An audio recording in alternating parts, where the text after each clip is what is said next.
Let's start with your new book, 365 Ideas to Go From Good to Great on Twitter. What inspired you to share what you know and has worked for you in a book?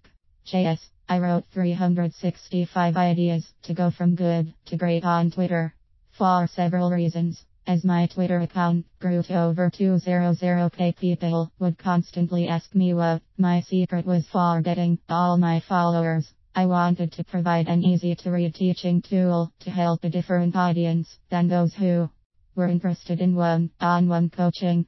I also wanted to design a product that has the potential of becoming a series down the line that people would not be embarrassed or ashamed to carry around with them wherever they are. How is it being received, and what kind of promotions are you doing? I will include a link at the end of the article and also put it on my website and promote it with the article when I post it. The book has been received very well. I can't keep them in stock. I kicked off my 365 Ideas Twitter book tour in South Lake, Texas at the end of April. I have 7 dates already booked in May and more added on a regular basis. If groups are interested in having me come and talk, they can reach me on my website at yamjonesparks.com. With the advent and proliferation of social media like Twitter, Facebook, LinkedIn, etc., we seem to have become a society where nothing is off limits and everything is made public. What are your thoughts on that? When you say everything, that's a whole bunch of things. One thing we do know for certain is that the online platforms can never be used as a substitute for offline communication. Given this, how can everything be made public? Your background is very impressive and diverse, with being an author, Twitter speaker, consultant, adjunct journalism professor, former news producer, CEO, and having an MBA. Did you set out with a plan, or was it an evolution? While you've done your homework on me, I do set goals and plan. But I've also had to make many changes to the plan and adapt. There have also been bumps and bruises along the way. Yet true brands evolve over time. I'm still very much a work in progress and still learning. The story hasn't been fully written yet. Having worked in television, news, corporate America, and education, do you draw any distinct differences when it comes to leadership in those areas? Being a leader is being a leader. Some of the same traits of good leadership apply to all these areas. Are you groundbreaking? Do you put family first? Do you have humility and courage? Are you kind? How do you take criticism? Do you have a sense of humor? And can you also be a good follower? You worked extensively in education. What do you think are going to be the challenges for today's students becoming tomorrow's leaders? In its simplest form, I perceive the challenges to be persistence, attitude, and mindfulness. In this day of technology, laziness rules the day. Where are those people who still believe anything in life worth having is worth working for? Also, you see some exhibiting a strong sense of entitlement and aren't always the best about thinking before they speak. Is there a difference in leading students versus employees in the workplace? This goes back to what I said earlier. Being a leader is being a leader. What made you decide to move from academia to launching your own business?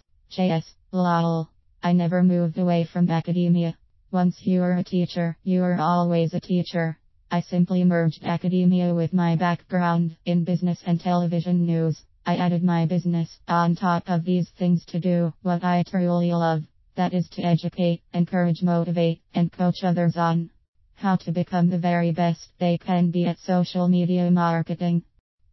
The workplace has changed drastically over the last 20 years. Do you think what motivates leaders and their teams have changed?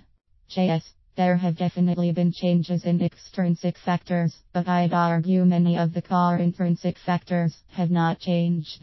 When it gets right down to it, people just want to feel like they're welcome, special, and appreciated. What is one characteristic that you believe every leader should possess? The best leaders know how and when to follow.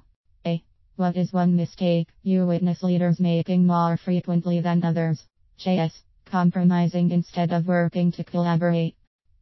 Do you think social media is helping or hurting leadership? JS, I've seen it do both. It depends on how it's being used and if it's being used correctly. A.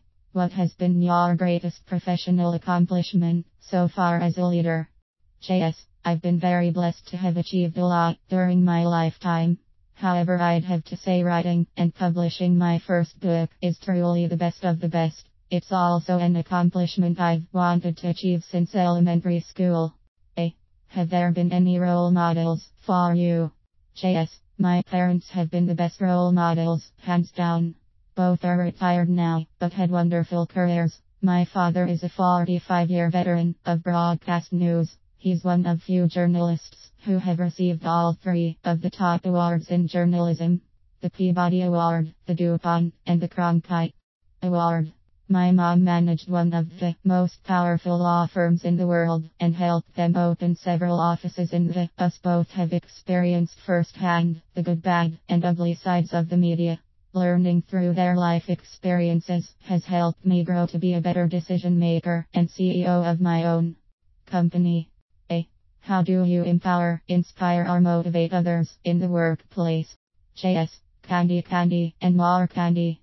Everything always comes back to food, & sweet treats. J/K. Again, I'd have to say treating others like they're welcome, special, and appreciated. A. If you could give one piece of leadership advice to your clients, students, and employees, would it be the same advice or different? JS, the same. The golden rule. Always remember to do unto others as you would have them do unto you. A. What are you doing to ensure you continue to grow and develop as a leader? JS, a lot of listening, professional development, sharing thoughts and ideas with others inside and outside my industry, reading blogs, and of course Twitter chats. A. What advice would you give someone going into a leadership position for the first time? JS, there's never a wrong time to do the right thing. A. What do you attribute your success to? JS, persistence & attitude. A. What do you want your leadership legacy to be? JS, a helper to others. A. What is next for you? JS, the 365 Ideas Twitter book tour will continue throughout the summer with more national speaking engagements in the months to come. In August, work begins on the new book, which will be out in spring 2016. Any downtime will be spent growing the brand, connecting with others on a more personal level, and helping them go from good to great on Twitter. Follow me at @YamJonesParks. A. I start each day off with a motivational quote. Do you have a favorite? JS, I can do all things through Christa, right bracket, who strengthens me. Philippians 4:13.